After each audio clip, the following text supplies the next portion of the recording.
నా పేరు గాయత్రి. మా ఆయన పేరు మహేష్ యాదవ్. మా పాప పేరు కీర్తనశ్రీ. మేము హైదరాబాద్లో ఉండేవాళ్ళం. నా డెలివరీ తర్వాత మా అమ్మ వాళ్ళ ఇంటికి కొల్లాపూర్కి వెళ్ళాము. అక్కడ 3 months వరకు ఒక యాపిల్ హాస్పిటల్ అని అక్కడ చెకప్ చేయించాం.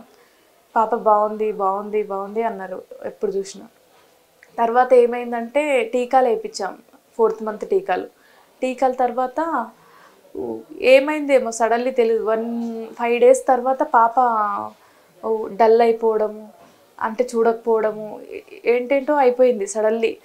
గురువారము మంచిగున్న పాప శుక్రవారం వరకు ఇలా డల్నెస్ బాగా పెరిగిపోయి కొల్లాపూర్ హాస్పిటల్కి, రోజు చెకప్ చేసే హాస్పిటల్కి తీసుకెళ్ళాక అక్కడ సార్ ఉండి, ఎందుకు మీరు పాపని ఇంత డల్ చేశారంటే నేను అసలు అర్థం కాలేదు. నాకు కోసేపటి వరకు చాలాసేపు ఏడ్చా, అర్థం కాలేదు.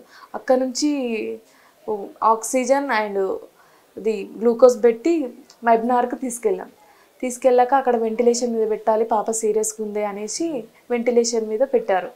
పెట్టినాక 3 రోజుల వరకు పాప స్పృహ రాలేదు. పాపకి పెద్ద పెద్ద టెస్టులు చేయాలి అనేసి అక్కడ కొంచెం స్ప్రో వచ్చింది, కొంచెం ఐస్ ఓపెన్ చేసిన తర్వాత ఇక్కడ మహబూబ్నగర్కి పంపించారు, సుమన్ సార్ దగ్గరికి. ఇక్కడ సజెస్ట్ చేశారు, కిమ్స్ హాస్పిటల్కి, గచ్చిబౌలి హాస్పిటల్కి సుమన్ సార్ దగ్గరికి పంపించిన తర్వాత సార్ ఒక 3 days తర్వాత చాలా సీరియస్గా ఉన్న పాపను సార్ చాలా మంచిగా చేసి వెంటిలేషన్ నుంచి 2 days ఉంచి 3rd day తీసేసే ప్రయత్నం చేసి మాకు మంచిగా చేశాడు.